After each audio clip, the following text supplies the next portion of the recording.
မြတ်စွာဘုရားသူ့တရားကိုဘယ်လိုကြီးညာချက်နဲ့ပြောတော့ဒကမာကြီးတွေနေတိုင်းဘုရားရှိခိုးနေတယ်လေဣတိပိတော်ရတယ်မဟုတ်လားရတယ်တရားကုံတော်ကလေးကအစကလေးကဘာတဲ့တော့သွဲခါတော်သွဲခါတော်ဆိုတာအဓိပ္ပာယ်ကဘာလဲကောင်းကောင်းဟောထားတာဘယ်လိုဟောထားတယ်ကောင်းကောင်းဟောတယ်ဆိုတဲ့အဓိပ္ပာယ်ကဘာလဲထပ်ပြီးတော့စစ်ကြည့်ကိုယ်တိုင်ရှာဖွေလို့တွေ့ပြီးတော့ကိုယ်တိုင်သိပြီးတော့မှပြောထားတာအဲ့ဒါကိုကောင်းကောင်းဟောတယ်လို့ခေါ်တာမလွဲနိုင်တဲ့နီးသူကိုယ်တိုင်ကျင့်ပြီးတော့သူကိုယ်တိုင်ချမ်းသာပြီးတော့မှတောကြီးရောကြီးမှန်းရမ်းပြီးတော့ဒါလို့ရင်ဒီလိုဖြစ်နိုင်တန်ကောင်းရဲ့လို့မကြီးမရမသိမချဝိုးတော်ဝါဒပြောထားတာတလုံးမှမပါအောင်အဲ့ဒါသုခတရဲ့အဓိပ္ပာယ်ပဲဦးဇင်းတို့ပိဋကတ်တော်အကုန်လုံးဟာသုခတဂုံနဲ့ပြည့်စုံတယ်ကောင်းကောင်းဟောထားတာသုခတော်ပြီးတော့ဗာလေ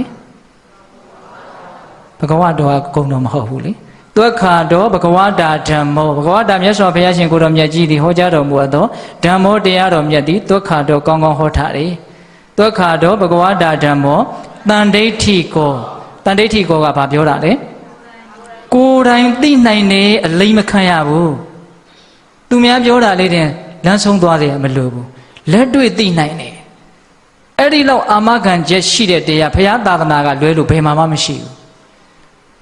တန်ဒိဋ္ဌိကကိုယ်တိုင်သိနိုင်တယ်အဲ့ဒါလောက်ရဲရင်ကျုံဝမ်းပြီးတော့ဘုရားကဟောခဲ့တာတန်ဒိဋ္ဌိကပြီးတော့ဗါတဲ့တော့အကာလိကောအကြာကြီးစောင့်เสียမလို့ဘူးဟောဘလောက်အားရတဲ့အကောင်းလဲနောက်ဘဝကြာမှချမ်းသာမယ်လို့ဟောထားတာမဟုတ်ဘူးအကာလိကောအခုလို့ရင်အခုချမ်းသာတယ်ဓာတ်ရိုက်ပြောတာကမဲ့ညံကိုပြောတာ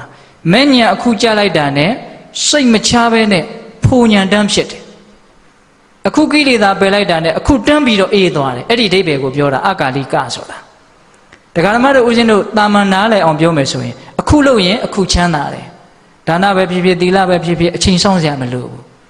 အချိန်ဆောင်ပြီးမှအကျိုးပေးမှာကတပိုင်းအချိန်ကိုစောင့်စရာမလိုပဲနဲ့အခုလို့ရင်အခုချမ်းသာတယ်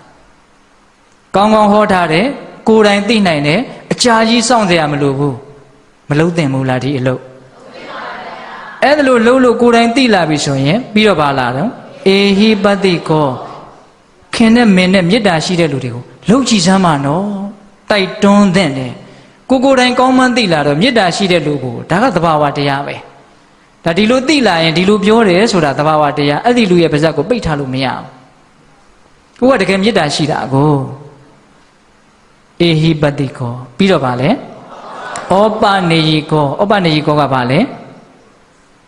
ကောင်းလွန်းလို့အမြဲတမ်းဆောင်ထားသင့်တယ်တဲ့ဆိုကြပါတော့ဒကာကြီးဒကာမကြီးများမှာဘေးအန္တရာယ်အကုန်လုံးကင်းပြီးတော့ပိယသိဋ္ဌိတွေဒနာသိဋ္ဌိတွေကာယသိဋ္ဌိတွေပြီးတဲ့ဓာတ်လုံးတစ်လုံးရှိမယ်ဆိုရင်ဘာလုပ်ထားမှာလဲအမြဲတမ်းဆောင်ထားမယ်ဒါဆောင်ထားရင်ဘယ်သူရိုက်လို့မှမသေးဘူးကားတိုက်လို့လည်းမသေးဘူးလူတိုင်းကချစ်မယ်စီးပွားဥစ္စာလည်းဖြစ်မယ်ဘာလုပ်ထားမှာတော့ဆောင်ထားမယ်ဩပနေယိကောဆိုတာအဲ့ဒီအဓိပ္ပာယ်ကောင်းလွန်းလို့ကိုယ်တန်တန်မှာအမြဲတမ်းဆောင်ထားသင့်တယ်ဒါကအဓိပ္ပာယ်တစ်မျိုးနောက်တစ်မျိုးကဘာလဲဆိုတော့သူ့ကိုဆောင်ရင်သူကကိုယ့်ကိုကောင်းတဲ့နေရာကိုပြန်ဆောင်သွားတယ်တဲ့ဩပနေယိက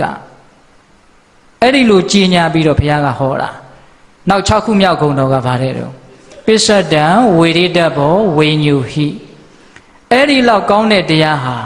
ပင်ကိုဉာဏ်လည်းရှိမယ်လုံလကြိုးကိုအားထုတ်လို့ပညာလည်းထက်မြက်လာတယ်ဉာဏ်ရှိတဲ့ပုဂ္ဂိုလ်ဒီသာလင်အသီးအသီးသိနိုင်ခံစားနိုင်တဲ့တရားတနည်းအားဖြင့်တော့ဉာဏ်ရှိမှခံစားလို့ရတဲ့တရားနော်ဒကာကြီးမိုက်များဒါကြောင့်အဲ့ဒါလောက်စစ်မှန်တဲ့တရားဒီရွှေခွက်ကြီးကိုဟန်လုတ်ပြီးတော့မူလကြီးလုတ်ပြီးတော့နောက်တစ်ခေါက်လာပြီးတော့မှလဲမယ်ဆိုရင်မသေးကြတော့ဘူးဒကာမကြီးတွေနော်ဒါကြောင့်အခွင့်ကောင်းအခါကောင်းကိုမိမိတို့လက်ပေါ်မှာကျုံနေတယ်ကိုယ့်ရှေ့မှာကျုံနေတယ်ဒါကိုပိုင်ပိုင်နိုင်နိုင်ယူလိုက်ဖို့အရေးမကြီးဘူးလားအရေးကြီးတယ်